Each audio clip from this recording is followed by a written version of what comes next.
আজকে আমরা ক্লাস 9-এর 2025-এর জন্য ইম্পর্ট্যান্ট, খুব বেশি জরুরি কিছু প্রশ্ন উত্তর নিয়ে আলোচনা করছি। 10টা প্রশ্ন এখনকার পার্টের মধ্যে 2 নম্বর পার্ট, যেটা পার্ট 2 নিয়ে আমরা আলোচনা করব। আর আজকের টপিকটা বেশিরভাগ এই কেমিস্ট্রির উপরে। তাহলে চলো আরম্ভ করি। কালো কালিতে থাকা রঞ্জক পদার্থ পৃথক করতে তুমি কোন পদ্ধতি গ্রহণ করবে? আমার প্রথম প্রশ্ন হয়েছে, কালো কালির মধ্যে থাকা রঞ্জক পদার্থ যেটা আছে এটার পৃথক করার জন্য আমরা কোন পদ্ধতি গ্রহণ করব? তাই আমরা এই পদ্ধতি হলো বর্ণলিখন পদ্ধতি। এখানে কালো কালি থেকে বর্জ্য আরম্ভ করা লাগে, কিন্তু আমরা কি পদ্ধতি ব্যবহার করি? বর্ণলিখন। তাহলে আমার অপশন নম্বর বিটা হইব গিয়া সঠিক অ্যান্সার। 2 নম্বর, মৌল শব্দটি কে প্রবর্তন করেন? মৌল শব্দটা প্রবর্তন করেন হইল গিয়া উইলিয়াম ওয়ার্ডসওয়ার্থ। এই ডি নাম্বার, উইলিয়াম ওয়ার্ডসওয়ার্থে মৌল শব্দটি প্রবর্তন করছিল। ডেল্টনে না, ডেল্টনে অ্যাটমের উপরে বিষয়ে কথা হয়েছিল। ডেল্টনে প্রবর্তন করছেন না। ডেল্টন এখানের মধ্যে কোনো একটা জায়গার মধ্যে ডেল্টনও পাওয়া যায়, বাট কিন্তু ডেল্টনে কিতা করছিল? অর্থপূর্ণ চিহ্ন ব্যবহার করছিলা। মৌলগুলার অর্থপূর্ণ চিহ্ন ব্যবহার করছিলা। আর অ্যাভোগাড্রোয় কিতা করছিলা? অ্যাভোগাড্রোর ফাদার অফ মৌল, তাই এটারে ডিসকভার করছেন অ্যাভোগাড্রোয়। ডিসকভার করছেন এই যে নাম্বার বি যে নাম্বার আছে, ডিসকভার করছে অ্যাভোগাড্রোয়। আর আমাদের জন ডেল্টনে এটার উপরে এটার চিহ্ন দিছেন, এটার চিহ্ন বিশেষ চিহ্ন দিছেন ডেল্টনে মৌলগুলার। কিন্তু ডিসকভার ওয়ার্ল্ড এই নাম্বার ডি। আমার আনসার হইব গিয়া ডি নাম্বার।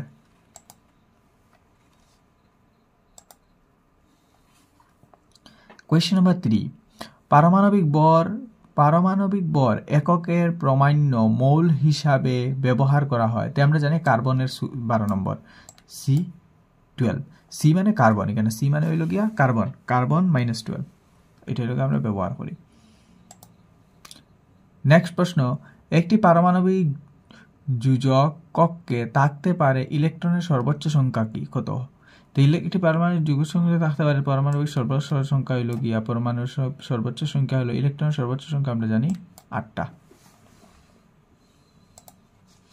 নেক্সট প্রশ্ন, পারমাণবিক ব্যাসার্ধ মাপা হয়। পারমাণবিক ব্যাসার্ধ মাপা কিটা দিয়ে হয়? পারমাণবিক ব্যাসার্ধ মাপা হয় আমরা জানি ন্যানোমিটার দিয়ে। কিটা দিয়ে মাপা হয়? ন্যানোমিটার দিয়ে। আমার আনসার হতে হইব গিয়া সি, ন্যানোমিটার।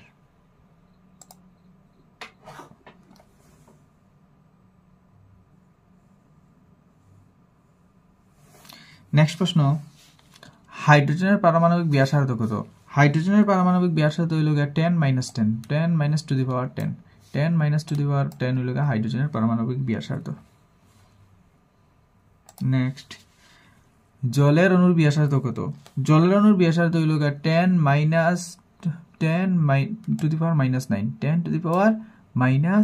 এইটা অপশন নাম্বার বি হইবে, তাইলে আমার সঠিক আনসার। আমার এখন কইছে হিমোগ্লোবিনের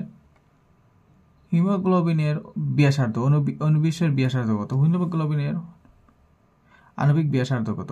তো হিমোগ্লোবিনের আণবিক ব্যাসার্ধ আমি জানি 10⁻⁻8। আমার আনসার হইব ডি। নেক্সট প্রশ্ন আমার কইছে বালির কণার ব্যাসার্ধ কত? বালির কণার ব্যাসার্ধ আমরা জানি 10⁻⁻4। বালির কণার ব্যাসার্ধ কত? যত দেখবা ব্যাসার্ধ কমিয়ে আর মানে জিনিসটা বড় হওয়ার, মাইনাস দিয়া যত মাইনাস দিয়া সংখ্যাটা যত ছোট ইয়ার মানে জিনিসটা বড় জিনিস হয়। লাস্ট প্রশ্ন আজকের, 1 মিটার ইকুয়াল টু কত ন্যানোমিটার? 1 মিটার ইকুয়াল টু আমরা জানি 10⁻⁻10